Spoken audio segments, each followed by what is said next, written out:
ಲಕ್ಕೆ ಗಿಡ ಅಂತ ಹೇಳ್ತೀವಿ. ಇದು ಬಾಡಿ ಪೇನಿಗೆ ತುಂಬಾ ಮುಖ್ಯವಾದಂತ ನಿರ್ಗುಂಡಿ ಎರಂಡ ತೈಲ ಮುಂತಾದ ಔಷಧಗಳನ್ನು ಇದರಿಂದ ತಯಾರು ಮಾಡ್ತೀವಿ.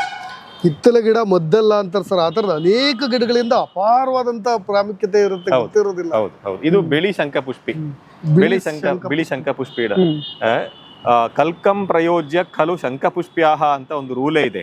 ಅಂದ್ರೆ ನಮ್ಮ ಬುದ್ಧಿ ಇಂಪ್ರೂವ್ ಆಗ್ಲಿಕ್ಕೆ ಮತ್ತೆ ಈ ಪಾರ್ಕಿನ್ಸನ್ಸು, ಅಲ್ಝೈಮರ್ಸು ಮುಂತಾದ ರೋಗಗಳಿಗೆಲ್ಲ ಶಂಖಪುಷ್ಪಿದು ಔಷಧ ತುಂಬಾ ಮುಖ್ಯವಾಗಿ ಬರುತ್ತೆ. ಇದು ಜಲಬ್ರಹ್ಮಿ ಅಂತ ಹೇಳುವಂತ ಗಿಡ. ಇದು ತುಂಬಾ ಕಡೆ ನೋಡಿರ್ತೀವಿ ನಾವು. ಹೌದು, ಇದು ಗೆದ್ದೆಗಳ ಸುತ್ತಮುತ್ತ, ಹೊಳೆಗಳ ಸುತ್ತಮುತ್ತ ಅಲ್ಲೆಲ್ಲ ಇರುತ್ತೆ. ಇದು ಸ್ವಲ್ಪ ಕಹಿ ಇರುವಂತ ಒಂದು ಗಿಡ. ಇದು ಜಲಬ್ರಹ್ಮಿ. ಹೌದು, ಬ್ಲಡ್ ಫ್ಲೋ ಇಂಪ್ರೂವ್ ಆಗ್ಲಿಕ್ಕೆ, ನರನಾಡಿಗಳು ಸರಿ ಶಕ್ತಿ ಹೊಂದಲಿಕ್ಕೆ, ಬ್ರೈನ್ ಇಂಪ್ರೂವ್ ಆಗ್ಲಿಕ್ಕೆ, ಬ್ರೈನ್ ಫಂಕ್ಷನ್ ಇಂಪ್ರೂವ್ ಆಗ್ಲಿಕ್ಕೆ, ನೆನಪಿನ ಶಕ್ತಿ ಇಂಪ್ರೂವ್ ಆಗ್ಲಿಕ್ಕೆ ಇದಕ್ಕೆಲ್ಲ ತುಂಬಾ ಒಳ್ಳೇದು. ಮತ್ತೆ